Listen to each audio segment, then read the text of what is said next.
Welcome into the Poetry Tavern, a place to discuss both reading and writing poetry, spotlighting new poems and ideas every week. Hello all, and welcome into another episode of the Poetry Tavern. I'm your host as always, Charlotte, and this week we're talking about poems to do with pop culture. As I mentioned last week, I got a new poetry collection, and it's full of poems about pop culture, and I love them. I haven't finished the book, actually, but I am most of the way through at this point, and on my second read through, going through and highlighting bits that, hit me, and some of the poems do have pencil marks now, so, yeah. Anyway, I'm enjoying it, is what I'm meaning to say. Anyway, I have found a lot of pop culture poems, and one of the things I love about modern poetry is that it feels like it fits very much into my understanding of how poetry exists within our society. Is that a weird way to say it? Of it is a reflection of the things that are big in people's minds at the time. And I think that's the thing we're always taught in school is the literature is a reflection of the minds of the people who wrote it, and therefore the minds of the people from their social group. But I think our poetry from now can say a lot about our time. Also, I like the pop culture references. They feel very fun. So yeah, before I waffle on about pop culture and poetry even more, let's just dive into it. So the first poem I'm going to talk about today is actually the one that inspired me doing this episode from this new book. And it's In Springfield, Mexico, Lisa Simpson Speaks in Spanish by Juana Adcock. Scene 1. Lisa Simpson speaks of the dubbing actor who voiced her for Latin America. Many people don't know this since I wear pearls around my neck like an upper-class 1950s North American teen, and my skin is crayoned in an invisible hue that does not at first glance appear to signal meaning. But for most of my life I was voiced by Patricia Acevedo Limon, a career woman in Mexico City. Brown eyes, brown skin, bowl haircut, statement jewelry reminiscent of indigenous cultures. Despite the success of the show, she never flaunted my name. Instead, she gave interviews at deserted stalls in obscure Mexican comic book conventions, did her own housework, and rode the bus.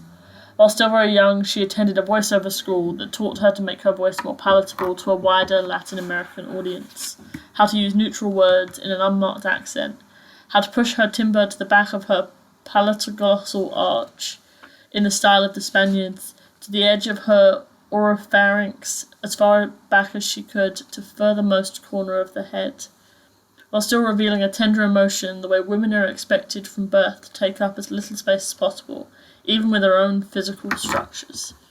So there are several things about this poem that I really like. One, that it's from the perspective of this famous character.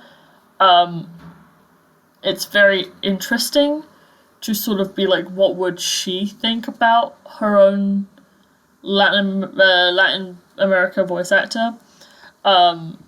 It's very fun to think about this character who is shown to have these very strong beliefs, from what I've seen of The Simpsons, commenting on the disparity between who she is and who the person who dubs her is. There was something that hit me really hard about she gave interviews at deserted stalls in obscure Mexican comic book conventions, did her own housework and rode the bus. Genuinely, that... I know that there's other stuff in the second half of the poem that is, talking about the idea of wider appeal, and, the idea of, because she is trying to appeal to a Spanish-speaking market, but not a specific, country, she has to make her voice appealing for all of these countries, which is really interesting, and, having all of the thing of, her having to physically learn how to use her throat and her mouth in a really specific way to be appealing, is interesting. But the bit that, got me was, she goes to Mexican comic book conventions, did her own housework and rode the bus.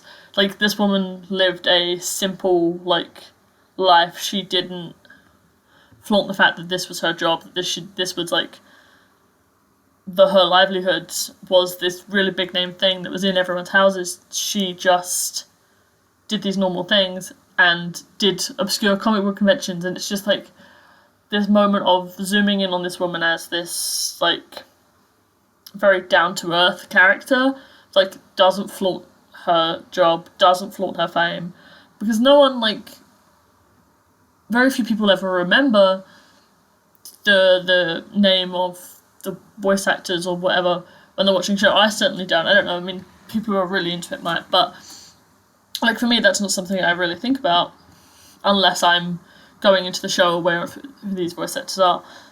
So that really like hit me, was like, oh, she's really like, in that one paragraph I was like, I feel like I understand who this woman is, and I like, she's really down to earth and lovely. Alright, so the next poem is by Desree, and it's the Notorious B.I.G. in Jesus Christ on a Boat.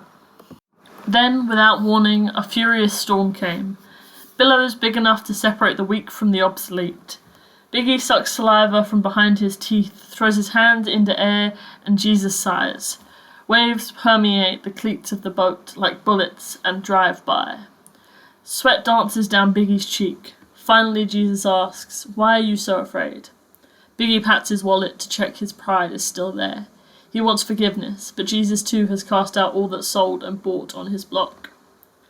There is no greater love than this, that a man should lay down his life for his friends. Biggie shifts from the stern to the gunwale. The boat does not falter. Jesus takes out a crustless tuna sandwich, pulls it apart from the middle, hands half to Biggie. They chew, watching the waves turn to foam as the sky hums a perfect blue.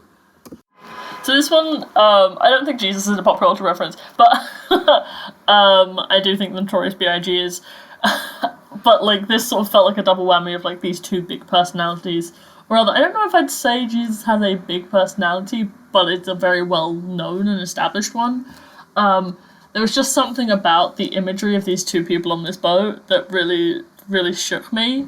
And like, to still have the Jesus character in it say these lines that feel very much like what I have read of the Bible, which isn't a whole ton. I haven't read from the like original Bible. I've had like stories paraphrased to me and stuff, but and then like, there is no greater love than this, that a man should lay down his life for his friends, just like came out of nowhere. And like, there is so little actual stuff that we're getting here, and there is a very big implication of there is something before.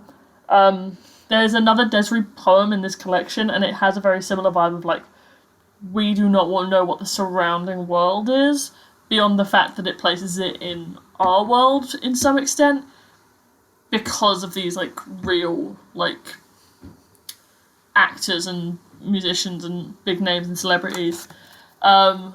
The bit that truly got me in this poem, and it's the only bit I highlighted in this poem, because before it I was like, I'm really sucked into what's actually going on, and after it I was so struck by this line that I was like, I cannot move on from this in this poem, was Biggie pats his wallet to check his pride is still there. And just like, yeah, the idea of his pride being tied to his financial gain and like the money he makes in the industry, being so prevalent that when literal Jesus asks why he's wrong, he checks his own pride and he checks his money. Just, there was something in that I was just taken aback by so much that it just stopped the rest of my thoughts in my tracks when I first read it. And on like my second and third read through too, I just like, I get to that line and I'm just like, oh god, that's great. Anyway. Okay, so that brings us to the end of the episode. Thank you guys for coming in to the tavern today. I hope you enjoyed. There is so many more pop culture poems I could talk about. Like, literally the other Desree one, I was like, oh, do I talk about the Jesus boat with the Notorious B.I.G., or do I talk about the other one, which is like the Kim K one? Anyway, there's just so many options. But I always forget about like modern poetry referencing pop culture and how much I enjoy it. I just think it's so fun as a tool. I'm not very good at using it, but It's just fun. Anyway, next time we're going to be talking about... Let's do travel next time, yeah. My partner suggested it, so that's what we're gonna do. I didn't come up with any better ideas in the time between when they suggested it and the time of recording this episode, so that'll be what it is. There's a lot of travel poetry, because there's a lot of travel literature, and people love to write about places they've been. So we'll see you then. Bye.